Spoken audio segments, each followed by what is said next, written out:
करण वीतराग विज्ञान। नमो ताहि जाते भये हंतादि महान। करिमंग करि हो महा ग्रंथ करन के काय। जाते मिले समाज सब पावे निज पद राज। पावे निज पद राज। शिव उपाय करते प्रथम कारण मंगल रूप। विघ्न विनाशक सुख करण नमो शुद्ध शिव भूप। नमो शुद्ध शिव भूप। मोक्ष मार्ग प्रकाशक नामक ये ग्रंथ है। आचार्य कल्प पंडित प्रवर टोडरमल जी साहब की यह सुंदर अनुपम रचना। यहाँ सम्यक दर्शन के भेदों संबंधी चर्चा चल रही थी और सम्यक दर्शन के इन भेदों में औपशमिक, क्षयोपशमिक और क्षायिक ये 3 प्रकार के सम्यक्त्व बतलाए गए। इसमें औपशमिक सम्यक्त्व कर्म के उपशम से होता है। क्षयोपशमिक सम्यक्त्व क्षय और उपशम से होता है और क्षायिक सम्यक्त्व क्षय से होता है। जिन कर्म प्रकृतियों के क्षय, उपशम और क्षयोपशम से सम्यक्त्व कहा गया है, उन कर्म प्रकृतियों में दर्शन मोहनी की 3 प्रकृतियाँ और चारित्र मोहनी की 4 प्रकृतियाँ हैं। चूँकि इस प्रकरण में प्रारंभ में दर्शन मोहनी की मुख्यता से कथन है, इसलिए दर्शन मोहनी कर्म 3 भेद हैं। मिथ्यात्व, सम्यक मिथ्यात्व और सम्यक्त्व मोहनीय। ये जो 3 भेद दर्शन मोहनी के किए हैं, जब इन 3 कर्म प्रकृतियों का दबना होता है तो औपशमिक सम्यक्त्व। लेकिन ये 3 भी सादी मिथ्या दृष्टि के ही दब सकती है। अनादि मिथ्या दृष्टि के तो सत्ता में एक अकेला मिथ्यात्व ही है। इसलिए सादी मिथ्या दृष्टि जीव मिथ्यात्व कर्म प्रकृति, अनादि मिथ्या दृष्टि जीव एक मिथ्यात्व कर्म प्रकृति का उपशम करता है। और जो सादी मिथ्या दृष्टि जीव होते हैं, माने जो मिथ्यात्व से पुनः सम्यक्त्व से पुनः मिथ्यात्व में आ गए, ऐसे सादी मिथ्या दृष्टि जीव के सत्ता में एक कर्म प्रकृति भी हो सकती है और 3 टुकड़े भी हो सकते हैं। तो यदि वे एक कर्म प्रकृति हो जाए, मानो 3 टुकड़े हुए थे, अब ये सम्यक दर्शन के काल में वापस पुनः सम्यक दर्शन लेते समय उन तीनों ही टुकड़ों को दबाएगा, तो 3 कर्म प्रकृतियों के उपशम से इसे प्रथमोपशम सम्यक्त्व हुआ सादी मिथ्या दृष्टि जीव को। लेकिन यदि वही सादी मिथ्या दृष्टि जीव उन तीनों टुकड़ों को जोड़ चुका है, कालांतर में बहुत लंबा काल बीत गया और उसके 3 टुकड़े थे, वे तीनों टुकड़े जुड़ गए। बड़े शिलाखंड का उदाहरण देकर के मैं आपको बात कही थी। पत्थर के जैसे विशाल शिलाखंड के 3 टुकड़े हो गए, लेकिन सैकड़ों, हजारों, लाखों वर्षों बाद में यदि हम देखें तो वे टुकड़े 3 नहीं होते, वे वापस जुड़ जाते हैं। पता है, प्लास्टर भी जब बांधते हैं तो क्या करते हैं, हड्डी टूट गई, हड्डी टूट जाने के बाद में अब हड्डियों को जोड़ने की क्या प्रक्रिया है। हड्डियों को जोड़ने की ये प्रक्रिया है कि उनको साथ में रख कर के अब वो हिले नहीं, क्या मतलब उसको इस तरह से पैक कर दिया जाए। यद्यपि दवाइयाँ, औषधियाँ, जो कुछ भी ऊपर लगते होंगे, लेप वेप लगते होंगे, वो उसके शीघ्रता से काम होने की दृष्टि से, लेकिन तो भी जो हड्डी टूट गई ना, उस हड्डी को बिल्कुल बराबर करके डॉक्टर लोग और बिल्कुल प्लास्टर उसको ऐसा पक्का बांध देते हैं कि वो वापस जुड़ जाए। तो वो टूटी, जहाँ क्रेक आ गया था, वो लंबे समय तक जब वो जुड़ा रहा तो वो चिपक जाता है। आप किसी चीज़ को चिपकाने के लिए क्या करते हैं बतलाइए। जब कोई चीज़ टूट गई तो उसे चिपकाने के लिए क्या करते हैं, सॉल्यूशन लगा दिए। मान लो पत्थर जैसी चीज़ें हैं, उनको आपको जोड़ना है, भले ही वो फेविकॉल से चिपका रहे हो, आप ऐसी ऐसी चीज़ से चिपका रहे हो जो बिल्कुल क्यू फिक्स जैसी है, बिल्कुल ऐसा पक्का हो जाएगा, बिल्कुल हिल भी नहीं पाएगा, इतना पक्का है। तो फिर क्या करते हैं उसके लिए, फेविक्विक वगैरह ऐसी ऐसी और भी कई चीज़ें आती होंगी, ऐसे सॉल्यूशन आते होंगे चिपकाने के। बोले जोड़ने के बाद उन्हें कुछ समय तक ऐसे बांधे रखो। क्या, ऐसा नहीं कि लगा करके आपने लगा दिया और अब हिलेगा नहीं, तुरंत टूट जाएगा वो तो। लेकिन उसे लगा करके और साथ में रखा, और साथ में रख करके कई बार तो ऐसा होता है किसी चीज़ से दबा दो, किसी मजबूत चीज़ से दबा दो जिससे वो हिले नहीं, और फिर थोड़े समय बाद में हम देखते हैं, 2 घंटे बाद देखते हैं, 4-6 घंटे तक उसको दबा रहने दो। फिर हम क्या, ये क्या करते हैं, जैसे समझ लीजिए RCC डालते हैं तो क्या करते हैं वो लोग, उसको दबा देते हैं, उसको नीचे से पैक कर दिया। फिर कब हटाएंगे उसको, कि महीने भर बाद हटाएंगे, 21 दिन बाद हटाएंगे।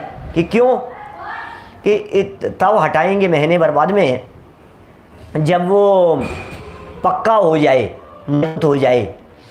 तो इसी तरह की प्रक्रिया यहाँ पर भी कुछ इसी प्रकार की होती है।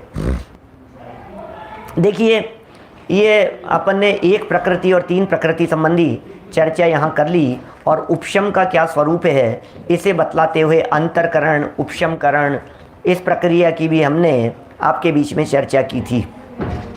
अंतरकरण की प्रक्रिया होने पर ही उपशमकरण की प्रक्रिया होती है।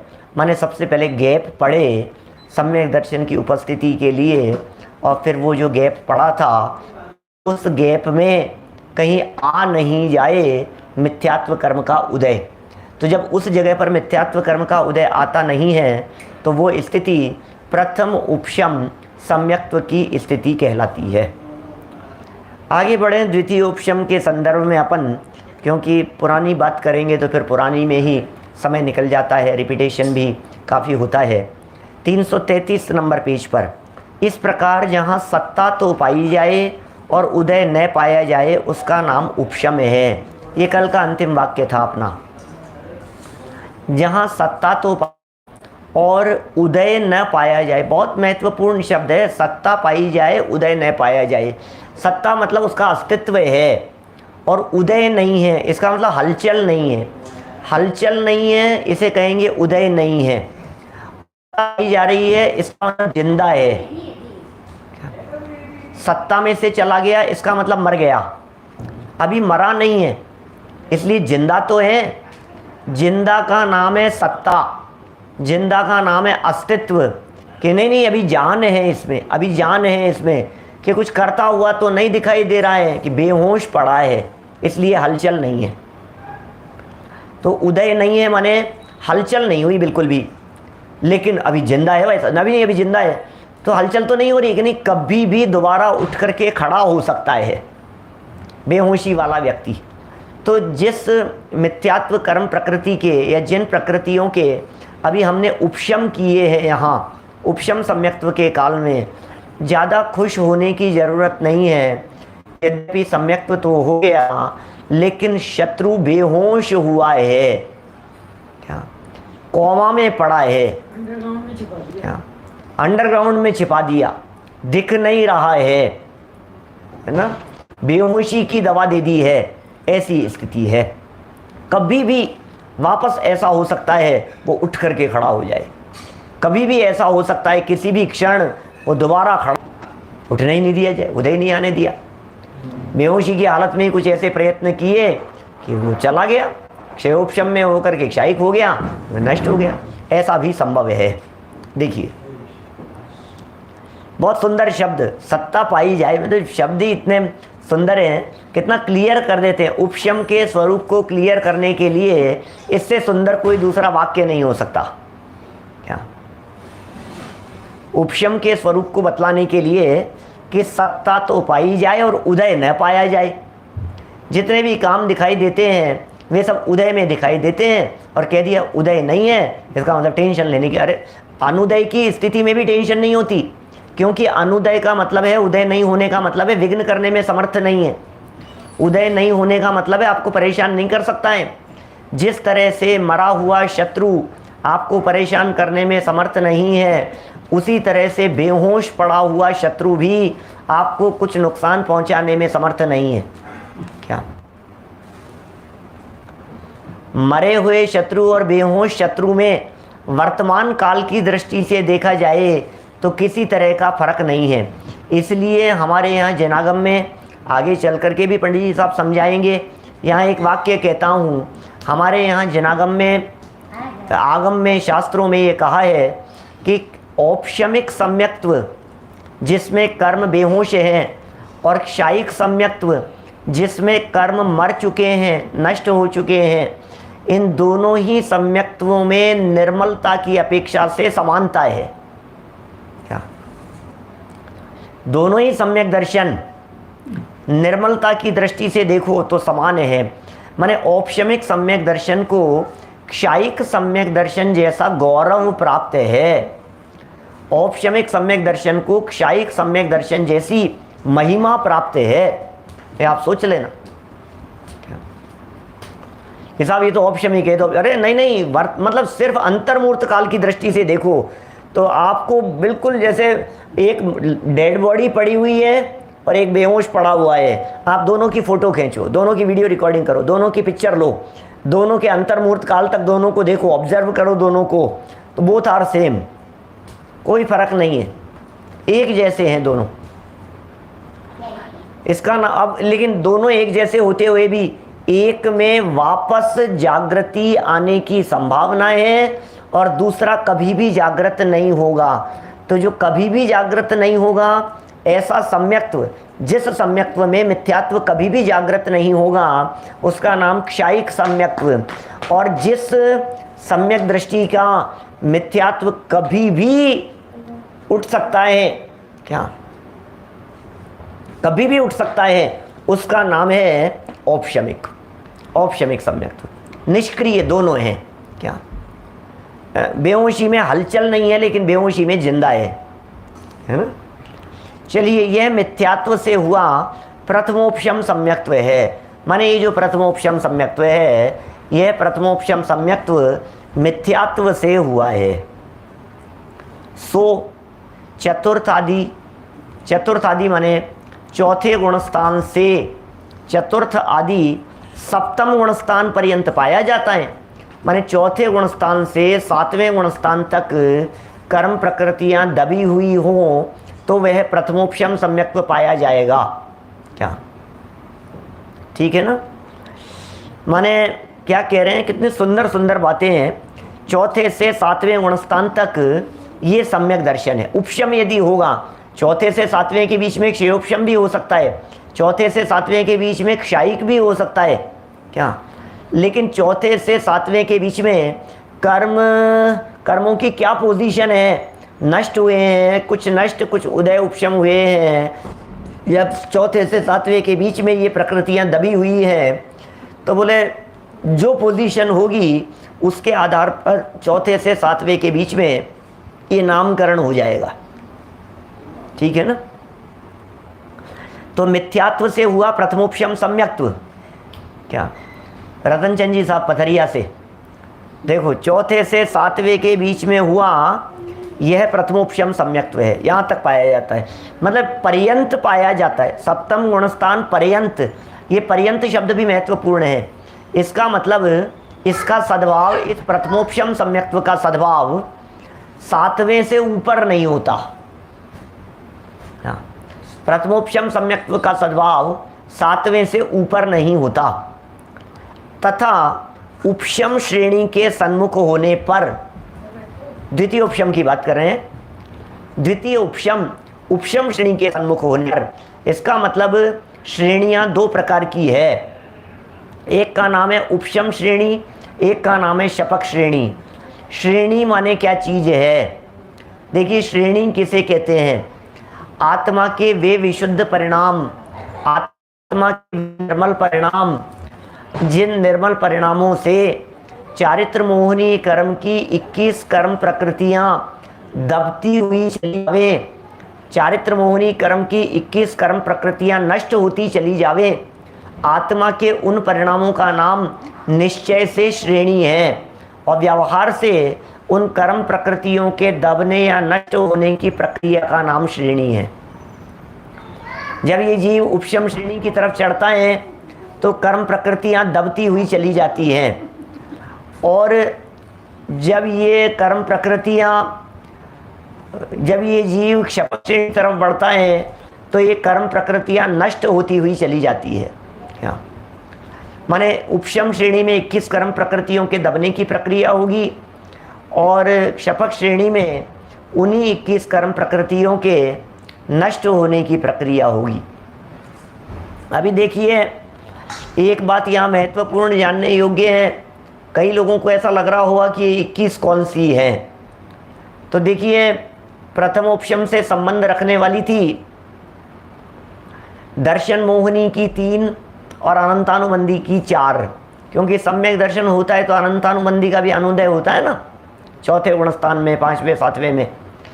तो बोले 28 में से ये 7 तो हो गई प्रथम से संबंधित।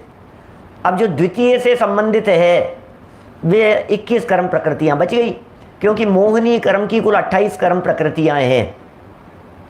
उन मोहिनी कर्म की 28 कर्म प्रकृतियों में से 3 दर्शन मोहिनी की और चारित्र मोहिनी की, अनंतानुबंधी, क्रोध, मान, लोभ, इन 7 को निकाल दो तो अब जो बची हुई है वे हैं 21 कर्म प्रकृतियां। कौन सी? अप्रत्याख्यानावरण 4, प्रत्याख्यानावरण 20 कर्म प्रकृतियां ऐसी है जिनका श्रेणी चढ़ते समय संबंध होगा। लेकिन यहाँ टोडरमल जी साहब 3 कर्म प्रकृतियों की बात भी कह रहे हैं।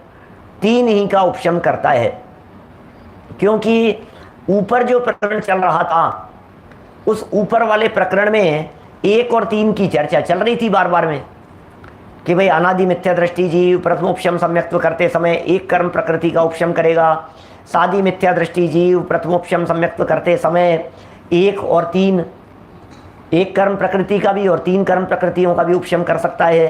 तो बोले ये द्वितीयोपशम चढ़ते समय हाँ इनका क्या होगा, 1 का होगा या 3 का होगा? बोले वहां तो 3 ही का होगा। द्वितीयोपशम के काल में तीनों कर्म प्रकृतियां दबी ही रहती है। ऐसा नहीं हो सकता कि द्वितीयोपशम के काल में इन 3 प्रकृतियों में से किसी का उदय आदि आ जावे, ऐसा नहीं हो सकता। ठीक है ना? देखिए, उपशम श्रेणी के सन्मुख होने पर सप्तम गुणस्थान में क्षयोपशमिक सम्यक्त्व से जो उपशम सम्यक्त्व हो उसका नाम द्वितीयोपशम सम्यक्त्व है। इसका मतलब सप्तम गुणस्थान में क्षयोपशम से जो हो, क्षयोपशम से जो हो, इसका मतलब द्वितीयोपशम सम्यक्त्व जो होगा वो नियम से क्षयोपशम से ही होगा। क्षयिक से जो होगा वो भी हो सकता है, उसे भी कह सकते हैं। मतलब यहाँ जो द्वितीयोपशम की जो चर्चा चल रही, उपशम श्रेणी जो है वो क्षयिक सम्यक दृष्टि जीव भी चढ़ सकता है, और वो जो उपशम श्रेणी है वो क्षयोपशम सम्यक दृष्टि जीव भी उपशम सम्यक्त्व करता हुआ चढ़ेगा। और जो उपशम सम्यक दृष्टि जीव था, अभी उस उपशम सम्यक दृष्टि जीव में योग्यता नहीं है कि वो डायरेक्ट श्रेणी चढ़ने के लिए बढ़े, क्योंकि उपशम सम्यक्त्व का काल ही अंतर्मुहूर्त का है। प्रथमोपशम सम्यक्त्व का अंतर्मुहूर्त का काल है। वो अंतर्मुहूर्त के अंदर अंदर प्रथमोपशम सम्यक्त्व क्षयोपशम सम्यक्त्व में बदल जाता है, या फिर वो प्रथमोपशम सम्यक्त्व मिथ्यात्व में आ जाता है। माने अभी हमने जो प्रथमोपशम सम्यक्त्व की चर्चा विगत दिनों में आपसे की है, और जिसके लिए पंडित जी साहब ने आज ये कितना सुंदर वाक्य कहा, सत्ता तो पाई जाए और उदय न पाया जाए, इसी वाक्य से बात करता हूँ। सत्ता तो पाई जाए और उदय न पाया जाए, इसको हमने बेहोशी का उदाहरण देकर के बात कही। तो वो जो बेहोश व्यक्ति था, वो बेहोश व्यक्ति या तो अंतर्मुहूर्त के अंदर अंदर सचेत हो जाएगा, जागृत हो जाएगा, या फिर वो बेहोश व्यक्ति मर जाएगा। दोनों ही ऑप्शन है। जैसे कोई व्यक्ति कोमा में गए, अभी बेहोशी की जगह कोमा एग्जाम्पल ज़्यादा उचित लगता है अपने को। कोई व्यक्ति कोमा में गए, क्या संजय जी ध्यान दीजिए, बराबर ख्याल में आ रही है बात। देखो, कोई व्यक्ति कोमा में चले गए, अब कोमा में गए हुए व्यक्ति के बारे में आप क्या कह सकते हैं? ये और संभावना ये भी है, कोमा में चले गए भाई साहब, अब तो मुश्किल ही है, मर भी सकते हैं। तो कोमा में गया हुआ व्यक्ति जिस तरह से जिंदा भी हो सकता है और मर भी सकता है, ठीक इसी प्रकार की स्थिति ये प्रथमोपशम सम्यक्त्व वाले की थी। ये मर भी सकता था और जिंदा भी हो सकता था।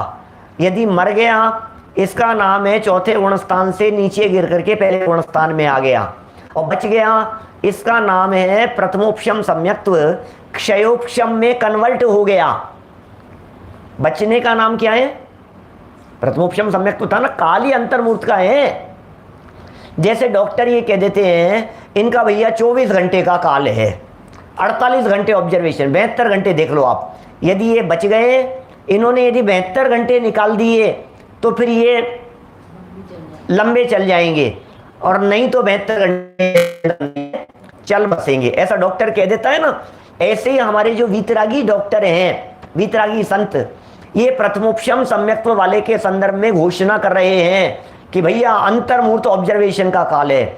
यदि इसने अंतर्मूर्त तक मिथ्यात्वादी इन प्रकृतियों को दबाए रखा, इतना झेल लिया, इतने पावर को, मिथ्यात्व के दबे हुए को, मिथ्यात्व सम्यक्त्व मोनी इन कर्म प्रकृतियों के दबे हुए की स्थिति को यदि ये अंतर्मूर्त तक झेल गया, दबाए रखा इसने इतनी पावर से, तो फिर ये जीत जाएगा, ये आगे बढ़ जाएगा।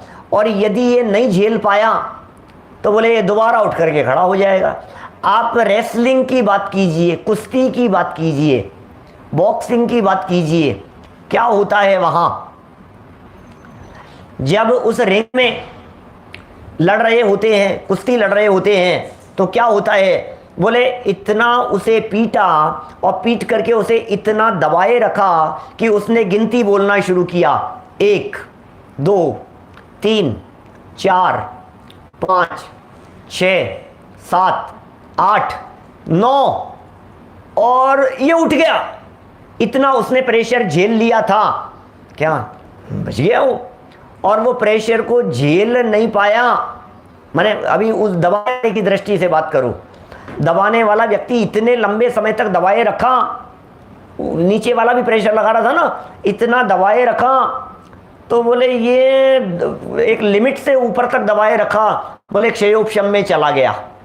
क्या क्या देखिए क्या कह रहे हैं, शाम से नहीं आएगी प्रॉब्लम। ये कह रहे हैं कि अभी ये उल्टा चलो, जो बात कह रहे हैं ना, अभी जो बात कह रहे हैं, दबाए उठ गया, माने उस रिंग से उठ गया, या प्रेशर को झेल लिया उसने, तो क्षय उपशम में बदल गया, और नहीं झेल पाया तो हार गया, वो हरा दिया उसको। क्या दोनों तरह की स्थितियां। तो ये यहाँ कह रहे हैं क्षयोपशम में कन्वर्ट होना जरूरी है आगे ऊपर चढ़ने के लिए। जब तक ये जीव क्षयोपशम में कन्वर्ट नहीं होगा, तब तक ये जीव द्वितीयोपशम वाला नहीं हो पाएगा। क्षयोपशम सम्यक दृष्टि जीव यदि श्रेणी चढ़ेगा तो नियम से द्वितीयोपशम ही चढ़ेगा। क्या क्षयोपशम सम्यक दृष्टि जीव में शपक श्रेणी चढ़ने की अभी पावर ही नहीं है, इसलिए क्षयोपशम सम्यक्त्व से जो श्रेणी चढ़ी जाती है उसका नाम है द्वितीयोपशम। नाम की श्रेणी नहीं है, श्रेणी दो ही है, या तो दबाता हुआ जाएगा या फिर मारता हुआ जाएगा। चक्रव्यूह को तोड़ते समय अभिमन्यु जो अंदर गया था, वो चक्रव्यूह को तोड़ते समय सबको बेहोश करता हुआ गया था, और बेहोश करता हुआ गया तो वे दोबारा उठ खड़े हुए, वो मर गए बेचारा, क्या करे। तो ये उपशम सम्यक्त्व वाले की, द्वितीयोपशम वाले की यही स्थिति बन रही है। सप्तम गुणस्थान में क्षयोपशम सम्यक्त्व से जो उपशम सम्यक्त्व हो, जब क्षयोपशम से उपशम सम्यक्त्व होगा तो ये सातिशय अप्रमत्त की दशा होगी। सातवें गुणस्थान का द्वितीय चरण, आप जानते हैं सातवां गुणस्थान भी दो रूपों में है। सातवें गुणस्थान के दो मुख्य चरण हैं, एक को कहते हैं निरतिशय, एक को कहते हैं सातिशय।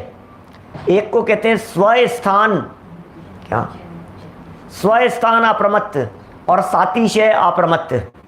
कई लोगों ने कई बार नाम नहीं सुने होंगे, कोई बात नहीं, आप तो पहली बार तो ज़िंदगी में कभी सुनना ही पड़ेगा ना। जब पहली बार सुनेंगे तभी तो फिर दोबारा सुनेंगे तो रहेगा हमारा सुना हुआ है। क्या देखो अब ये कह रहे हैं यहाँ पर कि क्या शब्द बोला था अभी मैंने? सातिशय और निरतिशय। सातवें गुणस्थान में एक का नाम है निरतिशय, जिसे कहते हैं स्वस्थान। जो सातवें वाला छठे में आएगा, छठे से सातवें में, सातवां छठा, सातवां छठा, सातवां छठा, सातवां छठा, सातवां छठा, इसका नाम है स्वस्थान, अपनी ही जगह पर है। अब ऐसी पावर डेवलप हुई सातवें गुणस्थान की, ऐसी स्टेज में आ गया कि अब वो नीचे छठे में नहीं आएगा। क्या? अब वो नीचे में नहीं आएगा, अब वो नियम से ऊपर ही जाएगा। इसका नाम है सातिशय अप्रमत्त दशा, इसका नाम है द्वितीय उपशम। वो दबाता हुआ ऊपर चढ़ गया, वो पावर गया। तो क्षयोपशम सम्यक्त्व, जो उपशम सम्यक्त्व हो, उसका नाम द्वितीय उपशम सम्यक्त्व है। यहां करण द्वारा तीन ही प्रकृतियों का उपशम होता है, तीनों का ही होगा जिनकी चर्चा चल रही थी।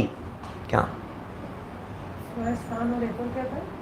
स्वस्थान और सातिशय। देखिए क्या कर सकते हैं, नेट का तो कुछ हो नहीं सकता भाई साहब, जो है सो यह मिथ्यात्व। ये कह रहे हैं यहां करण द्वारा तीन ही प्रकृतियों का उपशम होता है। क्या? करण होंगे यहां पर भी, तीनों ही करण होंगे, क्योंकि इसके तीन ही की सत्ता पाई जाती है। क्या? बहुत ज़्यादा ही प्रॉब्लम आ रही है, आवाज़ स्पष्ट आ रही है ना? क्या करें? नरा उपशम होता है इस, क्योंकि इसके तीन ही की सत्ता पाई जाती है। यहां भी अंतरकरण विधान से व उपशम विधान से उनके उदय का अभाव करता है, वही उपशम है। क्या? यहां भी क्या स्थिति बनती है? अंतरकरण और उपशमकरण की जो प्रक्रिया प्रथमोपशम सम्यक्त्व के संदर्भ में बतलाई थी। क्या? जो प्रक्रिया प्रथमोपशम सम्यक्त्व के संदर्भ में बतलाई थी मुकेश शाह साहब, वही प्रक्रिया अंतरकरण और उपशमकरण विधान की प्रक्रिया यहां द्वितीयोपशम के समय में भी चल रही है। क्या? द्वितीयोपशम के समय में भी वही प्रक्रिया चलती है। सो यह द्वितीयोपशम सम्यक्त्व सप्तम आदि 11वें गुणस्थान पर्यंत होता है। ये कहां से कहां तक होता है? क्या? चौथे गुणस्थान में नहीं होगा द्वितीयोपशम, पांचवें में नहीं होगा द्वितीयोपशम, छठे में नहीं होगा द्वितीयोपशम, सातवें से 11वें तक हुआ। क्या? सातवें गुणस्थान के द्वितीय चरण से, जिसे सातिशय अप्रमत्त कहा, तो सातवें गुणस्थान के द्वितीय चरण से वहां से ये जीव ऊपर चढ़ रहा है अब, लेकिन दबाता हुआ चढ़ रहा है, कर्मों को बेहोश करता हुआ चढ़ रहा है। तो सातवें से आठवें में आया, कुछ कर्म प्रकृतियां दबी, आठवें से नौवें में गया, कुछ और कर्म प्रकृतियां दबी, नौवें से 10वें में गया, कुछ और दबी, 10वें से 11वें में गया, और 11वें गुणस्थान में पहुंचने पर भले ही ये अभी उपशम करता हुआ आया है, लेकिन जिनागम का ये कथन है कि ये 11वें गुणस्थान वर्ती 100% सुखी है, 100% सुखी है, 100% वीतरागी है। ये 11वें गुणस्थान वाला पूर्ण वीतरागी कहा गया है जिनागम में, पूरी तरह से वीतरागी हो गया है। मोह का नामो निशान नहीं है वहां, मोह का रंच मात्र भी उदय नहीं है वहां। ये पूर्ण वीतरागता की दशा है। कौन से गुणस्थान में? 11वें गुणस्थान में। कम नहीं है ये स्थिति, क्योंकि मोह की हलचल नहीं है, इसलिए पूरी तरह से शांति का अनुभव कर रहा है, सुख का अनुभव कर रहा है। 11वें 12वें गुणस्थान में भले ही अभी भगवान नहीं बनाए हैं, लेकिन निर्मलता पूरी है भाई साहब, पूरी निर्मलता है, क्षायिक वत निर्मल है, ये बात कही गई है। लेकिन लेकिन लेकिन ये 11वें गुणस्थान वाला चूंकि दबाता हुआ आया था, काल लंबा नहीं है इसका बेचारे का, दुश्मन वापस खड़ा हो जाएगा और ये 11वें गुणस्थान से पुनः नीचे गिर जाएगा। क्या करें? गिरेगा, वापस गिरना ही है। दो कारण कहे हैं 11वें गुणस्थान से गिरने के। गिरने का तो नियम है, लेकिन एक तो काल क्षय और एक भाव क्षय। क्या ये दो हेतु हैं। या तो 11वें गुणस्थान में, क्या 11वें गुणस्थान में या तो उसका समय पूरा हो जाए, जितना काल 11वें गुणस्थान का कहा है यथा योग्य अंतर्मुहूर्त, उतना काल पूरा हो जाए तब नियम से गिरेगा। या फिर किसी जीव का 11वें गुणस्थान में मरण हो जाए, तो यदि 11वें गुणस्थान में मरण हो गया तो भी वो नियम से विग्रह गति के पहले समय में चौथे गुणस्थान में आ जाएगा, ऐसा नियम है। 11वें से यदि मर गया तो सीधा चौथे में, और यदि मरा नहीं तो 11वें से 10वें में रिवर्स गियर लगा है अभी उसका, है जैसे ऊपर जाकर के दोबारा फिसलता है ना व्यक्ति। 11वां गुणस्थान ऐसी फिसलन की जगह है जिस जगह से अवश्यम भावी पैर रखने वाला जीव गिरता ही गिरता है, फिसलता ही फिसलता है। 11वां गुणस्थान ऐसी फिसलन है, जैसे गुणस्थानों को सीढ़ियों की तरह कहा जाता है। तो नीचे से ऊपर चढ़ते समय मार्बल की सीढ़ियां हैं, तो 11 ऐसी सीढ़ी की जिस सीढ़ी के ऊपर तेल ही तेल गिरा हुआ है, चिकनाई है। जो वहां 11वें गुणस्थान वाली सीढ़ी पर पांव रखेगा, क्या वो 11वें गुणस्थान में कुछ समय तक संभलने की कोशिश करेगा, लेकिन फिर वो नीचे गिरेगा ही गिरेगा। क्या नियम से उसको गिरना है।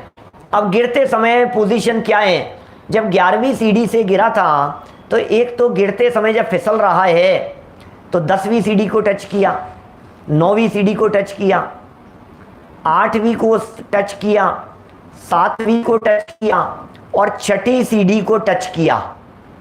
बोले जब 11वें से फिसला था तो 10, 9, 8, 7 और 6 तक तो उसको संभलने का मौका ही नहीं मिला। नियम से इतना तो फिसलेगा ही फिसलेगा। अब 6ठी सीढ़ी पर आकर यदि वो कदाचित संभले तो संभल जाए। क्या 6ठी सीढ़ी पर आकर कदाचित संभले तो संभल जाए, तो फिर वो 6ठे में रुक जाएगा, 6ठे से फिर 7वें में, फिर 6ठे 7वें के अंदर वो संभल रहा है, संभल गया है वो। लेकिन वो कदाचित बिल्कुल ना संभले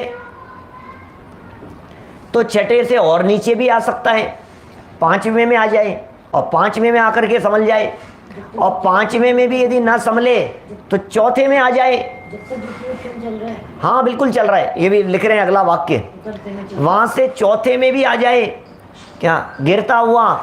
और यदि वहां से और माने 4थे से और ज्यादा नीचे गिरे तो पहले तक भी गिर जाए। क्या ओहो, अपन ने कहाँ पढ़ी थी ये बात?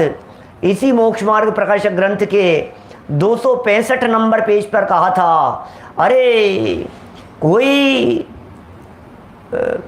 11वें गुणस्थान से गिरकर प्रथम गुणस्थान तक आ जावे, देखो परिणामों की विचित्रता। आइए जैन साहब, ये वाक्य 265 नंबर पेज पर था, लास्ट पैराग्राफ, राइट साइड वाला पेज, नीचे लास्ट पैराग्राफ। देखो परिणामों की विचित्रता कि कोई जीव 11वें गुणस्थान तक जाकर अंतर्मुहूर्त रुककर वहां से गिरे तो गिरकर अर्ध पुद्गल परावर्तन काल तक संसार में परिभ्रमण करे, और कोई जीव नित्य निगोद से निकलकर अपने स्वरूप की साधना करता हुआ मनुष्य होकर अंतर्मुहूर्त में ही दीक्षा आदि लेकर के केवल ज्ञान की प्राप्ति, मोक्ष की प्राप्ति कर लेवे। देखो भाई वे परिणामों की विचित्रता। अब इसमें ये ध्यान देना है, इसमें विशेष बात जो ध्यान देने योग्य है, अपना प्रकरण चल रहा था द्वितीयोपशम का, कौन कहाँ तक गिर सकता है ये अपना प्रकरण नहीं है। हमें तो ये बतलाओ कि गिरते समय वो द्वितीयोपशम कहाँ तक है, गिरते समय द्वितीयोपशम कौन सी जगह तक है। तो टोडरमल जी साहब का अगला वाक्य पढ़िए। चढ़ते समय तो ये कह दिया 7वें से लेकर के 11वें गुणस्थान तक ऊपर जाता जा रहा है, लेकिन जब वापस आता है तो वापस आते समय रास्ता वो नहीं होता, वापस आते समय दूसरा रास्ता होता है।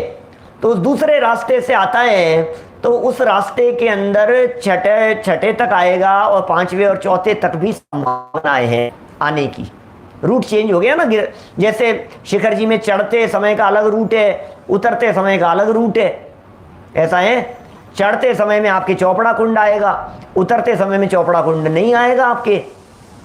उतरे हैं अपन वहां पार्श्वनाथ की टोक से, स्वर्णभद्र कूट से उस तरफ से उतरे हैं, उधर डाक बंगले की तरफ से उतरे हैं नीचे, इधर चढ़ते समय चौपड़ा कुंड की तरफ से चढ़े हैं। अभी ये कह रहे हैं चढ़ते समय दबाता हुआ चढ़ा था, वहां तक गया था, और उतरते समय भी 10वां 9वां 8वां 7वां 6वां यहां तक तो आया, और कोई 5वें और 4थे तक भी आवे तो वो उपशम सम्यक्त्व का ही काल है। इसमें पहला इसलिए नहीं लिया है, सम्यक्त्व का काल गिन रहे हैं ना।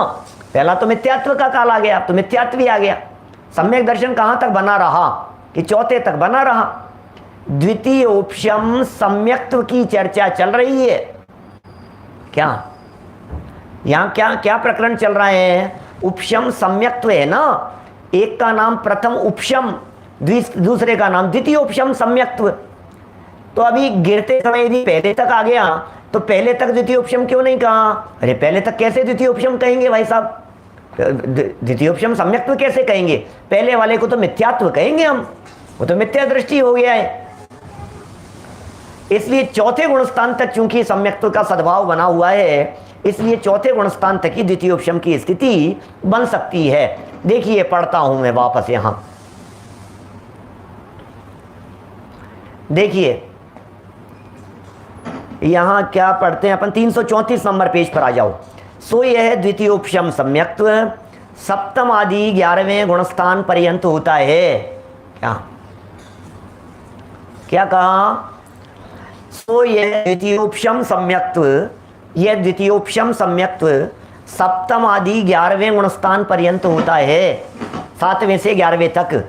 और गिरते हुए किसी जीव के गिरते हुए क्या 6ठे 5वें और 4थे में शब्द छूटा है पुस्तक में भी रहता है। क्या ऐसा जानना। चलें आगे बढ़े। इस प्रकार उपशम सम्यक्त्व 2 प्रकार का है। दोनों हो गए विजय सोगानी जी साहब, दोनों हो गए इस तरह से। एक का नाम प्रथमोपशम सम्यक्त्व, दूसरे का नाम द्वितीयोपशम सम्यक्त्व। तो यह सम्यक्त्व, पंडित जी का कितना सुंदर पॉइंट है। सो यह सम्यक्त्व वर्तमान काल में क्षायिकवत निर्मल है। क्या कह रहे हैं? यह सम्यक्त्व काल में, ये बहुत इंपॉर्टेंट शब्द है, काल में। यदि ये वर्तमान काल में ये शब्द नहीं दिया जाए और कोई उपशम सम्यक्त्व को क्षायिक जैसे ही मान लेवे तो भैया तूने मान तो लिया, तुझे पता नहीं है दुश्मन अभी खड़ा होकर के तुझे ही मार देगा। जिसे दबाता हुआ गया था वे दोबारा खड़े हो जाएंगे।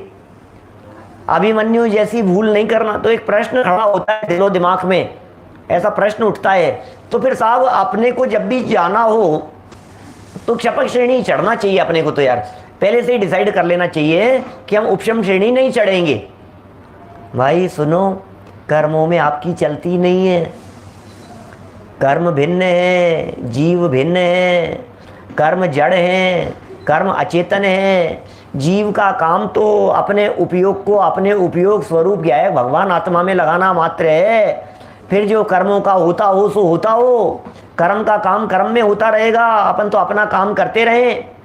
भैया ऐसा तक कथन किया है गोमट सार में, ऐसा तक कथन है, मूल गाथा भी बता सकता हूं, जिसमें तीर्थंकर बनने वाले जीव भी उपशम श्रेणी चढ़ सकते। क्या बोलो, समझना जरा। तीर्थंकर बनने वाले जीव भी, क्या तीर्थंकर कर्म प्रकृति के सत्व वाले जीव भी उपशम श्रेणी चढ़ सकते हैं और गिर सकते हैं। यार क्या बात कर रहे हो यार, तीर्थंकर बनने वाले जीव भी। अरे भाई आप उस उपशम श्रेणी को बुरा क्यों जान रहे हो? वो जो उपशम श्रेणी है गिरने की अपेक्षा से बुरा लग रहा है, लेकिन जब वो चढ़ रहा है तब उसका आनंद 6ठे 7वें गुणस्थान की अपेक्षा से कई गुना ज्यादा है। 7वें का आनंद, 7वें से 8वें का आनंद 8वें से 9वें का आनंद भले ही उपशम श्रेणी वाला हो सुनील जी भाई साहब, लेकिन वो 9वें से 10वें वाले का आनंद, 11वें वाले का आनंद, और निर्जरा भी क्या ऐसा नहीं है कि उसके निर्जरा विशेष नहीं हो रही है, कर्म की निर्जरा भी विशेष विशेष हो रही है, आनंद भी विशेष विशेष रूप से वृद्धिंगत हो रहा है। ऊपर ऊपर के गुणस्थानों में चढ़ते समय 6ठे 7वें गुणस्थान का आनंद है ना, ये क्या बराबरी करेगा 11वें गुणस्थान वाले के आनंद की। 6ठे 7वें गुणस्थान वाले तो अभी संज्वलन के उदय की वेदना को, क्या संज्वलन का अभी तीव्र उदय पाया जा रहा है 6ठे गुणस्थान में, लेकिन आगे की यदि बात करो 11वें गुणस्थान में बोले मोहनी कर्म की किसी भी कर्म प्रकृति का रंच मात्र भी उदय नहीं है। अनिल भाई दोषी जी बोलो, ये जो बात कह रहे हैं इस बात में दम है भाई साहब, इसलिए क्षायिक वत निर्मल है, क्षायिक वत निर्मलता यहाँ दिखाई दे रही है। इस प्रकार उपशम सम्यक्त्व 2 प्रकार का है। सो यह सम्यक्त्व वर्तमान काल में जितनी देर तक है उतनी देर तक तो शांत था, जितनी भी देर तक है, जब तक भी रहेगा क्या, तब तक तो इसने परेशान नहीं किया, तब तक तो वही रोल प्ले किया।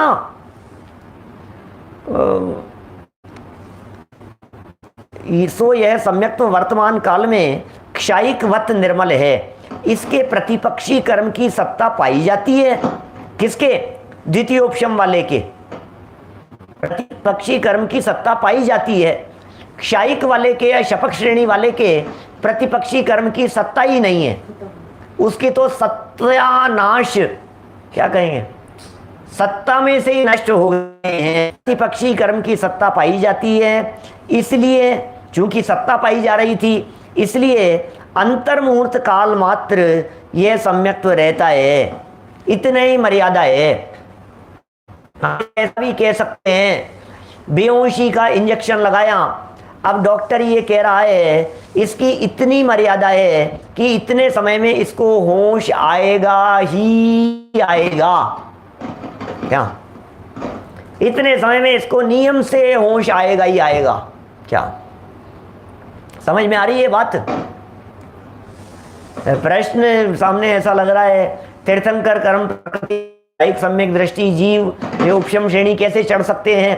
भाई साहब क्षायिक सम्यक दृष्टि जीव भी उपशम श्रेणी चढ़ सकते हैं क्या, लेकिन जब वे गिरेंगे तो चौथे तक ही गिर पाएंगे, इससे ज्यादा नहीं गिरेंगे, क्योंकि क्षायिक सम्यक दर्शन का संबंध तो मिथ्या, अभी क्षायिक की चर्चा करेंगे ना, कल परसों आएगी चर्चा।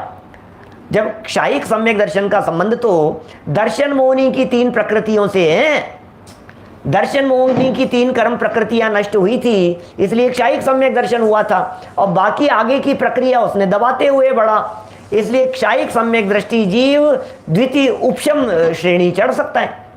क्या तो क्षायिक सम्यक दृष्टि जीव के उपशम श्रेणी की बात है। देखिए इसके प्रतिपक्षी कर्म की सत्ता पाई जाती है द्वितीय उपशम वाले के, इसलिए अंतर्मुहूर्त काल मात्र यह सम्यक्त्व रहता है, यह सम्यक्त्व अंतर्मुहूर्त काल के लिए ही रहेगा।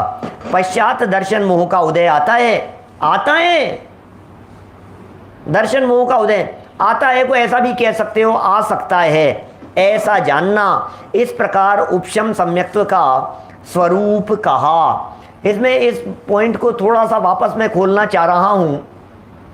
ये जो बात कही गई ना अभी हमने कही है, कौन कहां चढ़ेगा, क्या माने नकुल सहदेव जैसे, अब वो उनकी क्या स्थिति थी वो भी हो सकते हैं, गिर गए मतलब बीच में अटक गए।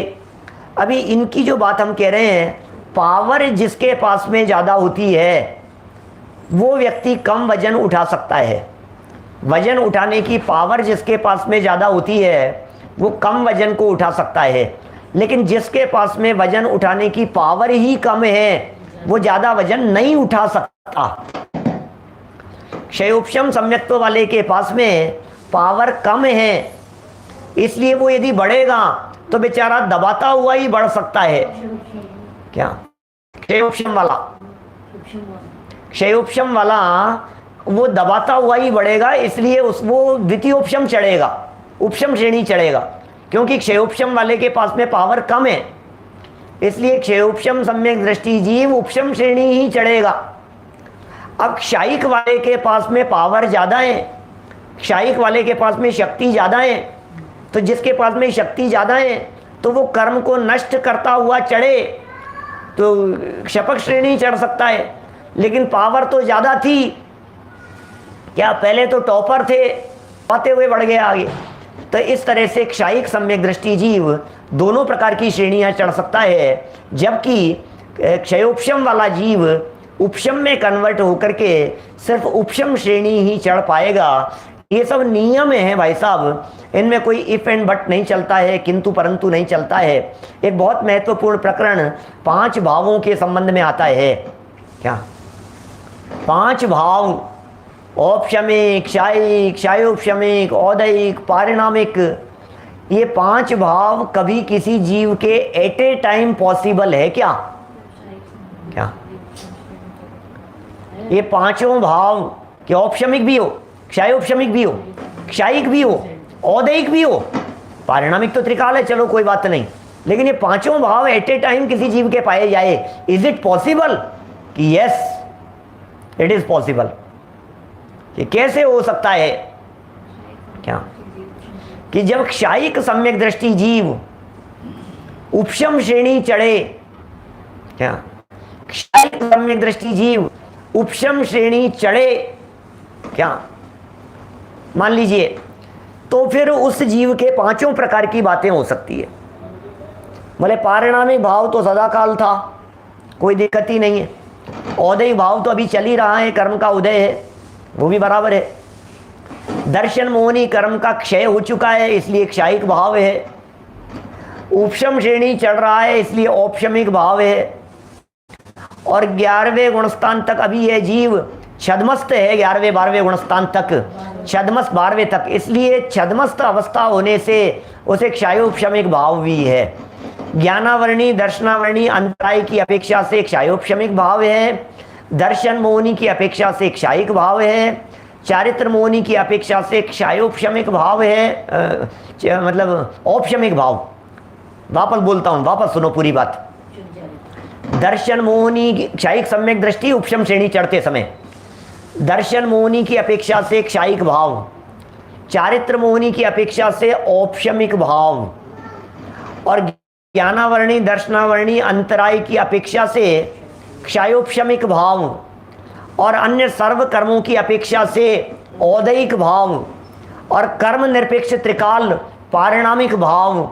ये पोजीशन क्षायिक सम्यक दृष्टि जीव के उपशम श्रेणी चढ़ते समय होती है, इसलिए क्षायिक सम्यक दृष्टि जीव उपशम श्रेणी भी चढ़ सकता है। इस प्रकार उपशम सम्यक्त्व का स्वरूप यहाँ कहा है। अब क्षयोपशम सम्यक्त्व की क्या स्थिति बनती है, इसकी विशेष चर्चा हम कल करेंगे। अभी की बात को हम यहीं विराम देते हैं। जनवाणी स्तुति। निज निधि निज में बताई, यह अनंत उपकार, उसके लिए जिन वाणी माँ को वंदना शत बार है, वंदना शत बार है। 9 बार नमो।